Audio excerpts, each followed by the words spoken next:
ក្នុងវីដេអូមួយនេះខ្ញុំនឹងចែករំលែកពុកម៉ែបងប្អូនជាមួយនឹងរបៀបនៃការទាញយក clip សំឡេងខ្លីៗដើម្បីយកមកកាត់តដាក់នៅក្នុងវីដេអូ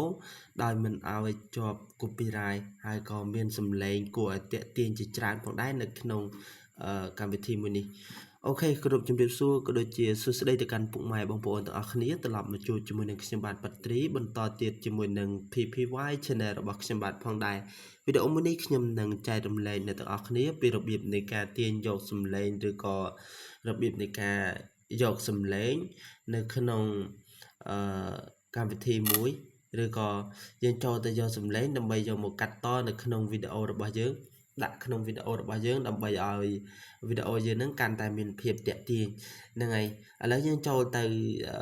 ទាញយកទាំងអស់គ្នាជំហានដំបូងយើងត្រូវចូលទៅក្នុងកម្មវិធី Google ណាក៏បានដែរហើយ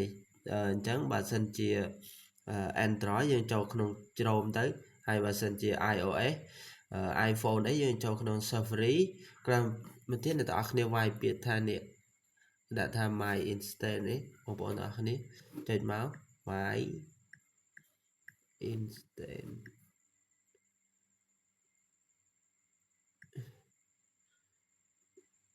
Instant មាន S នៅណានេះណៃចុចប៉ុណ្្នឹងហើយយើងចុច search ខាងក្រោមនេះមកអូខេ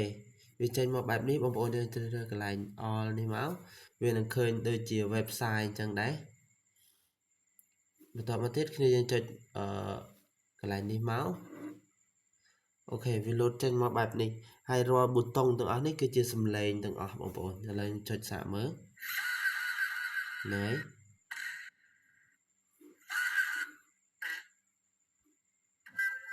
សិតតែជាសំឡេងទាំងអស់ប៉ុន្តែសំឡេងភាគច្រើនដែលយើងយកទៅប្រើគឺសំឡេងសោចឬក៏អីចឹងទៅអញ្ចឹងយើងប្រើសំឡេងសោចយើងចុច search នៅកន្លែងនេះមកសោចដាក់ funny បងប្អូនអញ្ចឹងចុច search តទៀតមកអូខេមើលសាក់មើលបងប្អូនអូខេនេះសំឡេងសោចអញ្ចឹងបើសិនជាបងប្អូនយើងត្រូវការសំឡេងសោចដាក់សំឡេងសោចមកហ្នឹងឧទាហរណ៍ថាយើងចង់ទាញយកសំឡេងហ្នឹងបងប្អូនយើងត្រូវចុចកន្លែងនេះគ្នាយើងត្រូវចុចកន្លែងលើអក្សរវាមកក្រោយមកទៀតអូខាងក្រោមរកពាក្យថា download mp3 ហ្នឹងចុចលើវាមកបងប្អូនអូខេយើងចុច download មកវានឹងទាញយកចូលទៅក្នុងកម្មវិធីបទចម្រៀងឬក៏កម្មវិធី music ផងយើងឯងអូខេ